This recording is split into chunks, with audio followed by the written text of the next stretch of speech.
বিরোধ ভুলে ঠাকুরনগরের মতুয়া বাড়ির দুই যুযুধান পক্ষ এখন মিলেমিশে একাকার। উপলক্ষ বারুণী মেলা।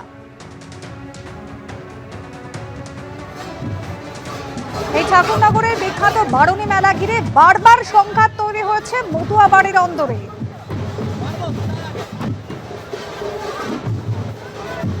আর এবার দ্বন্দ্ব ভুলে একযোগে মেলা পরিচালনা করছেন বিজেপি সাংসদ শান্তনু ঠাকুর এবং তৃণমূল সাংসদ মমতা ঠাকুর।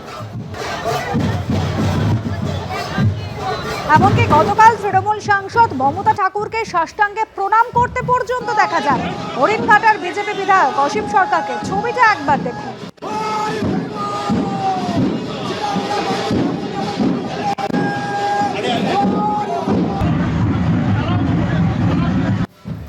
সমীরণ পাল আমাদের প্রতিনিধি রয়েছেন আমাদের সঙ্গে টেলিফোন লাইনে। সমীরণ, যে সৌজন্যের ছবি দেখা যাচ্ছে, বিরোধ মিটল কিভাবে?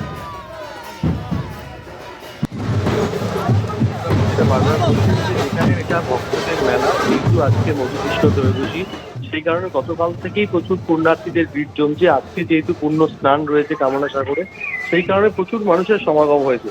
কিন্তু যে জানা যাচ্ছে যে গতকাল থেকে যে জিনিসটা রাজনৈতিক চাপানোতর যেটা দেখা যাচ্ছে যে হরিণঘাটার বিজেপি বিধায়ক তিনি অসীম সরকার তিনি সরাসরি যান সংঘাধিপতি তথা রাজ্যসভার সাংসদ মমতা ঠাকুরের কাছে এবং তাকে প্রণাম করেন।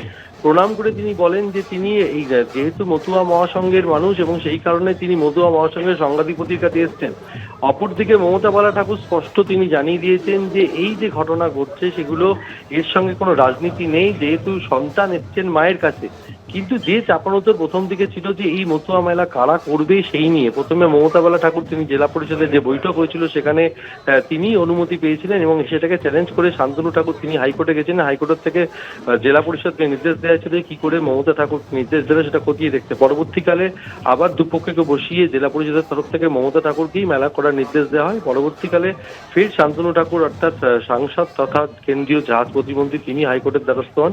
হাইকোর্টের তরফ থেকে সেই পুরনো রায় বহাল রাখা অর্থাৎ মমতা ঠাকুরই এই মেলার দায়িত্ব নেবেন। তখনই দেখা যায় যে দুপক্ষ অর্থাৎ শান্তনু ঠাকুরের গোষ্ঠী মতুয়াদের এবং মমতা ঠাকুরের গোষ্ঠী তারা মিলেমিশেই মেলার আয়োজন করেছে এবং সেই মেলার আয়োজনকে উপলক্ষ করে গতকাল রাজ্যের মন্ত্রী এসেছিলেন সুজিত বসু, পার্শ্বভূমি ব্যারাকপুরের সাংসদ হাবড়ার বিধায়ক জ্যোতিপ্রিয় মল্লিক গেছিলেন এবং আজকে বিরোধী দলনেতা আসবেন এবং প্রচুর মানুষের সমাগম হয়েছে আজকে ঠাকুরনগর। ধন্যবাদ সমীরণ।